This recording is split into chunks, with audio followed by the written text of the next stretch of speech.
The most delusional request you've ever received. My entitled mother demanded I hand over my house to my pregnant little sister because she needs it more than me. I have a sister who has been the golden child to my mother, but not my father for as long as I can remember. My parents divorced when I was a teenager as my mother has always been controlling, manipulative, and narcissistic. And sadly my sister was like her little mini-me. Our mother also seemed to believe she had total authority over me anytime she so much as snapped her fingers. She'd order me around like a dog. It was demeaning. My sister always backed her up too. So no surprise I went to live with my dad full-time after our parents split while my sister stayed with mom. The two of them were very alike. Both pretty much stopped speaking with my father unless it was about money. Though I'm more like my dad. My father started teaching me how to do his line of work as soon as I turned 16 years old. I got pretty good at it. And after 12 years of working for my father, I was made a partner in his company. Things were great. But then about 8 months ago tragedy struck.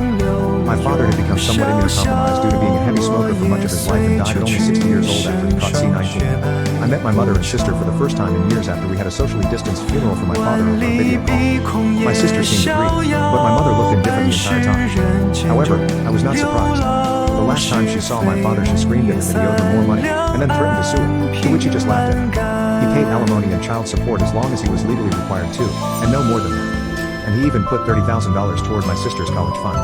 But 10 years after the divorce he was no longer legally required to send mom money because of the judge's ruling. She's by no means broke. She works the same job she has had for nearly 3 decades, fully owns the old family home we used to share, and even rents out 2 of the rooms in it to Airbnb regularly. Sometime after the funeral my dad's will was read. Apparently, he'd figured that if his heavy smoking didn't eventually do him in, something else would. I was willed nearly all of his assets from most of his money to his business and home. He left my sister a car and about $10,000 in cash. My mother only got $1 grand and a few other items that she'd been claiming were rightfully hers since the divorce.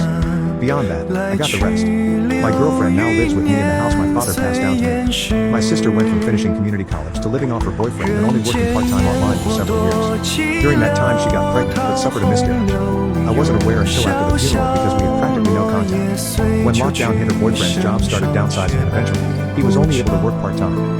This hampered their finances to the point he was telling her she needed to look for better employment as well since she was trying to find a second job. Then she got pregnant. She claimed she and her boyfriend were careful, but calls it her miracle baby.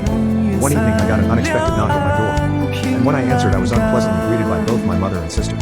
They walked right in without even asking and made themselves comfortable in my living room. My girlfriend and I shared a look of confusion. My sister was giggling and looking all over, seemingly giving herself a tour of my home. My mother had just plopped herself down on my sofa and snapped her fingers while demanding a cold bottle of water. My girlfriend got the water for her and I asked what they were here for.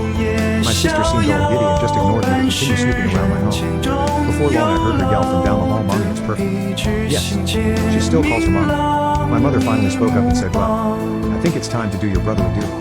To which I said, "What?" My mother then proceeded to say, "Now that your father has passed, this house should have gone to me since I was his only spouse. But you can still fix this. You make plenty of money and could just buy a new house. Your sister needs this one so much more since she's the one with a baby on the way. But if you're so determined to stay, you could just stay in one room and cover all of the bills until you decide to move out." My girlfriend and I read enough Reddit to know exactly where this is going. And how it'd play out if I let it go on. So I guess you could say we were mentally prepared. I took a deep breath and stated aloud, "That's not effing happening. You don't order me around. Especially not in my own home. Yes, I make plenty of money. But like dad, I'm gonna save it for when I really need it. Not that you care."